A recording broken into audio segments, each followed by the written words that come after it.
Lewis Hart for the Ring magazine. My pleasure to be joined with Johhny Nelson here. Just concluded the press conference for Lauren Price against Natasha Jonas ahead of a massive fight at Royal Albert Hall. Yeah, how's things, Johhny? How are you? I'm good, man. I'm good. It's another, you know what, the Royal Albert Hall. This event at the Royal Albert Hall. The Albert Hall itself is an iconic place, an unbelievable place. I think Natasha would have been 5 or 15, I can't remember, when I boxed there at the Albert Hall. The place is unbelievable. Muhammad Ali boxed there, and actually when he last came into the UK, on his last UK visit before he passed away, he went and visited the place. The place is outstandingly beautiful. It's class. So what a fitting place to put it. I was going to say that, like for myself, the boxing at the Royal Albert Hall, it was never really in my time of especially covering fights. But yeah, as you say, history bounces off the walls in general, but boxing history, you know, don't have to look too far when you see everyone that's been there as well. No, I think it's a great idea, and you know what? Hopefully down the line, you know, there'll be a resurgence in regards to putting shows on there. But they've got to be good shows, not average run-of-the-mill shows.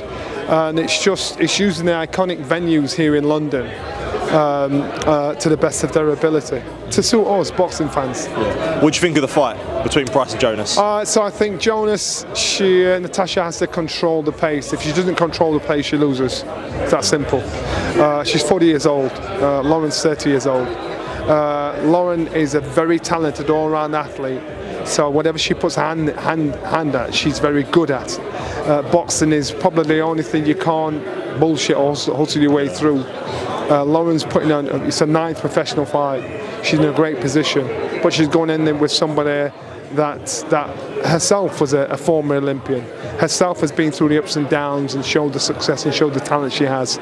So Lauren has to take the pace away from Natasha, because if she doesn't take the pace away, Natasha will use all the skill, all her experience. The experience is the only thing you can't buy, borrow, or pretend to have. And that's what Lauren's got tons of in regards to, that's what Natasha's got tons on in regards to Lauren. So Lauren needs to make sure she uses a fitness, a pace, a youth to negate that. Do you think Joe Gallagher has a point with some of the stuff he made in terms of the disrespect towards Natasha Jonas, especially in the build-up, where a lot of the focus is on Price's skills, etc.? Like, do you think he has a right to be a bit aggrieved by it? It's the game. That's just how the game is. And you know what? Lauren's going in there as a fighter that truly believes in herself. You know, so I'd expect her to be disrespectful. Yeah. If I was Rob McCracken and she went all nicey-picey with Natasha, I'd grab her and say, "What are you doing? She's not your friend. You know, get the job done, get into her head, disrespect her." So with Joe's showing that, Joe's showing it's getting to him.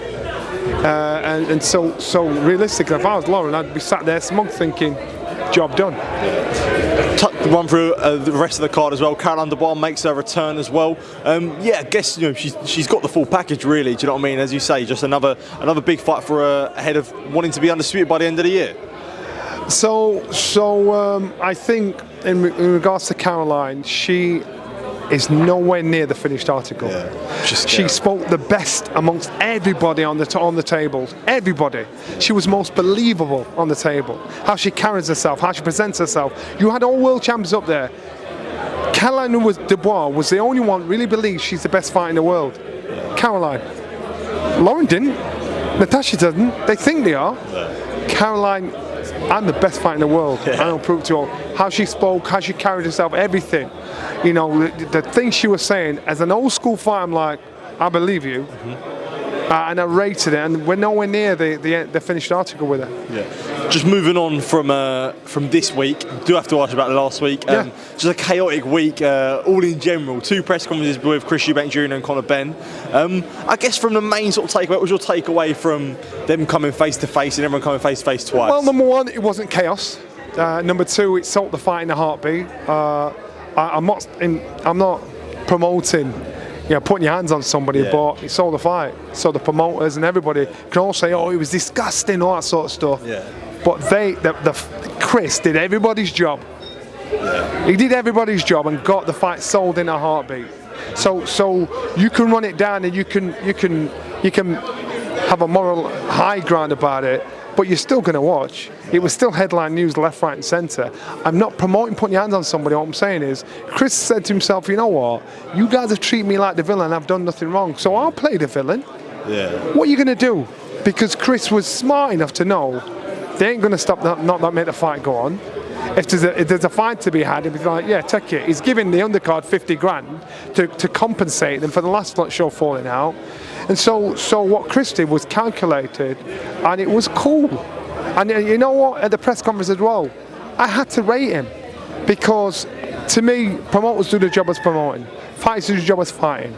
But there's very few fighters that have the confidence and character to say, no, it's not about you, promoter, it's about me and him. Why are you talking? And this is what fighters need to look and say, you know what, this is about me. Fighters are scared to do it. They're scared to do it in case they're put on the naughty step. Yeah. What Chris did, I rated. What Chris I like that. Yeah. You know, and the fighters that have done that in the past, Ali's done that in the past. You know, you look at fighters that have been in that position and they're loved or loathed, but they're respected. And so what Chris did, how he handled it, you know, even Eddie probably thought, I wish you was on my side. Yeah. You know what I mean? So you've got to respect it, but that's how fighters need to be. Yeah. You do your talking, sell yourself, because if you're depending on someone else to do it, you're only ever going to go so far. Sell yourself and put yourself in that position where people want to listen to you. Do you think Hearn met his match? Without a doubt. Yeah. Without a doubt. Yeah. But I think Eddie's the best promoter in the world. Yeah. He's got you could shoot a gun at him and he will talk his way out of that bullet in a heartbeat. But what Chris did is he put himself in a position saying, I'm fighting.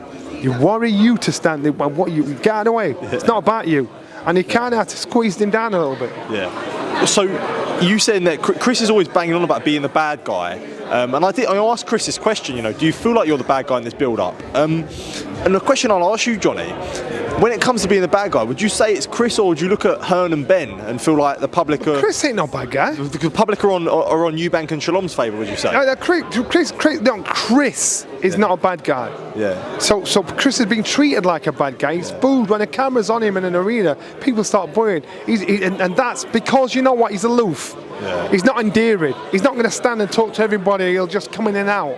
So it gives people a reason to piss him off. Yeah. He's not a bad guy, but he's treated like one. So in that, he's saying, if you guys are treating me like a bad man, I'll show you what a bad man can do. Yeah. So you can't really complain, because he was treated like that before he did this anyway. Yeah. So and he looks at everybody else, he looks at other fighters thinking, this ain't right, this ain't fair. So I don't knock him whatsoever, because I just think, you know what, he actually hasn't done anything wrong. Was there any part that crossed the line, did you think, when Eubank may have threatened Nigel, or Chris or Conor bringing up Eubank Senior not liking... Well, again, another line that Chris used, lines were crossed a couple of years ago in regards to what's been said and done in between when they should have fought the first time. So as far as he was concerned, you know, it's like, all right. So in regards to what Chris said about Nigel Benn, you should respect your elders no matter what, and I get that, you know, because if I was Conor, I would have done exactly the same as Conor. Someone spoke to my old man like that, I'd cuss out his clock, because that's what you do. You defend your parts. But then again, if you're a young man and someone puts their hands on you, you're like, no, I understand. I might have done X, Y, Z, but don't put your hands on me. So I understand everybody's position. I also understand Nigel's position, because he thought his son got glassed. Yeah. So I understand it. So let's not blow it up and say, was he disrespectful? Because what he did was human behaviour. He defended himself, said, don't put your hand on me again. Not one man in that room would have let any other man put their hand on him. Yeah. But then Conor saying, don't put your... What are you saying about my dad? Not one man would let anybody speak about dad like that. So you can't blame anybody. That's just how it rolled out. No, I understand. Just quickly moving on, did want to ask you about a couple of weeks ago.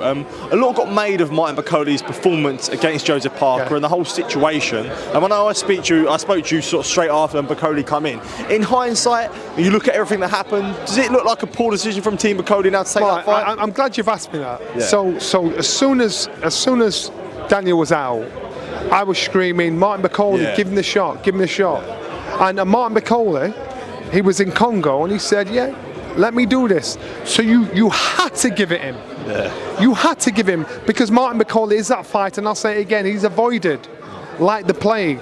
So he's thinking, you know what, I'm not fight fit, but I'm going to go in there and give it a go. This is how big his heart is, how big his head is, to say, no matter what goes on here, that's not the end of me. Because people think if you lose, it's the end of your career. It means jack shit. Okay. So Martin came in, got turned over. But then you looked at conditioning and you knew. So people are jumping around like, oh my God, it's a big deal. Man coming at 48 hours notice. It couldn't be any other way. Yeah. And all the other heavyweights around would have been looking at Joseph Parker thinking, thank God for that, you've gotten rid of him. What I hope that Riyadh season do is give Martin Bakole the chance and time to prepare and put him in a position again. Yeah, what a rematch. Because he saved the show. So it's big, the show that a lot of people were talking about, and put him in position again, and because and hopefully was given that promise, given that opportunity to say, look, no matter what happens, we're going to give you this opportunity again to put you in that touching distance again. And then when he's had time to train, when he's had time to prepare, let's see what happens then. So in regards to how it all turned out, I commend him for stepping in 48 hours notice. In regards to the fact that if they're going to give him time to prep for a fight again and change the people's perceptions of what they saw of this big monster that they'd heard of but they'd not seen, that's the wrong perception. I'm glad Martin stepped up because it would have been unfair and unright for them to give it anybody else if this guy's put his hand and said, let me do it. I think it's more a case people saying that he had an IBF eliminator scheduled in May, and now he's obviously lost that. So I think more could you say, look, why did you risk that when you had the eliminator? Because he's a fighting man, he lost the fight. Okay, yeah. So this show business, he wants to fight. And he's thinking, it don't matter because you know what? I'll get myself in that position again. This is how confident I am in myself.